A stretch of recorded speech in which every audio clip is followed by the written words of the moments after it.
jours après l'assassinat de Claude Érignac, 14 interpellations ont lieu au petit matin.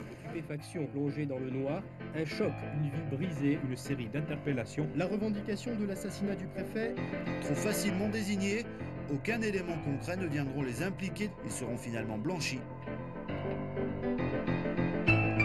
Sur les terres de Cavalou-Morte, devenue productrice d'huile d'olive, Fabienne Maestrach vit aujourd'hui en pleine nature. Mais les murs de la prison l'ont marquée à jamais. J'ai passé 13 mois enfermée dans un lieu abject, sale, plein de maladies, où on attrapait des poux, où on attrapait la gale, où il n'y avait pas de chauffage, où il n'y avait pas d'eau chaude, où on mangeait n'importe quoi. Et c'est quelque chose que je ne suis pas prête d'oublier. Arrêtée en mars 1998, elle est alors la compagne de Marcel Lorenzogne, leader syndical, soupçonné d'avoir rédigé des tracts de revendication. Une figure de cette fameuse piste agricole dite 1337. 42 incarcérations, des centaines de gardes à vue et auditions, tous azimuts. Dans le collimateur de la division nationale antiterroriste, les agriculteurs. Suspect car l'État avait envisagé de s'attaquer au dossier fiscal du secteur agricole. Une impasse lourde de conséquences. Quand vous avez une entreprise, votre entreprise, si vous n'êtes pas là, l'entreprise, elle ne tourne pas. Et l'entreprise, quand elle ne tourne pas, on la ferme. Donc, on a complètement perdu nos entreprises. Et après, il a fallu repartir complètement de zéro. Et c'était très compliqué parce qu'on n'avait rien, parce que vous ne savez jamais si vous allez passer votre nuit dans votre lit ou si on ne va pas vous remettre en garde à vue pour un oui ou pour un non, parce qu'on est quand même resté 19 ans mis en examen. 19 ans. Fabienne Maestrach est libérée après 13 mois. Son compagnon restera 18 mois en prison.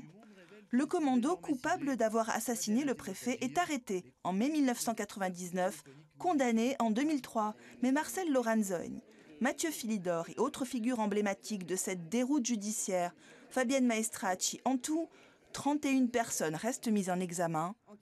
Jusqu'à juillet 2016, la juge Laurence Levert prononce enfin un non-lieu. Aujourd'hui, l'oléicultrice souhaite que la France soit condamnée. Un État n'a pas le droit de traiter des citoyens de cette manière. Voilà. Et là, la France pourra peut-être recommencer à parler d'État de droit. Pour l'instant, pour moi, ils sont pires que la dernière République bananière. Quelques semaines après l'assassinat du préfet, le directeur de la police judiciaire en Corse est écarté de l'enquête au profit de Roger Marion, patron de la DNAT. Le policier corse avait vu juste dès le début. Dans ce rapport qui date du 12 février, je conclus au mobile une dissidence de l'ex-FNC Canal Historique. Bon, il n'y a pas les noms, mais déjà nous avons une orientation. Le patron de la DNAT, de concert avec les juges d'instruction Laurence Levert et Jean-Louis Bruguière, va s'obstiner sur la piste agricole, le dossier poubelle. Ils étaient dans un engrenage avec tant d'interpellations, pas de résultats tangibles, etc. C'était difficile pour eux de s'expliquer, donc il fallait laisser une porte de sortie. Bon, ce n'est pas innocent de faire un non-lieu des années après. Le non-lieu aurait dû être fait dans les mois qui suivent. Roger Marion fera même l'objet d'une plainte, soupçonné d'avoir fait déposer des bâtons de dynamite sur le terrain de Mathieu Philidor. Plainte toujours en cours.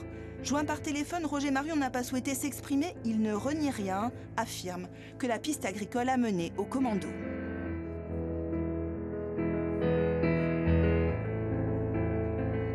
Gilles Berti, l'ancien magistrat au pôle antiterroriste, était lui aussi en charge de l'enquête. Selon lui, la piste agricole était justifiée au départ, mais le non-lieu aurait dû être rendu bien plus tôt.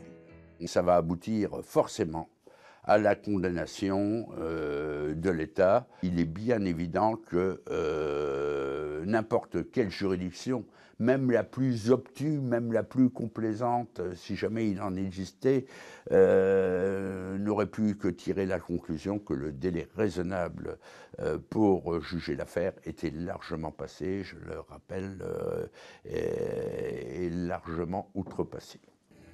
En juillet, Laurence Levert a expédié sa décision de non-lieu en quelques lignes.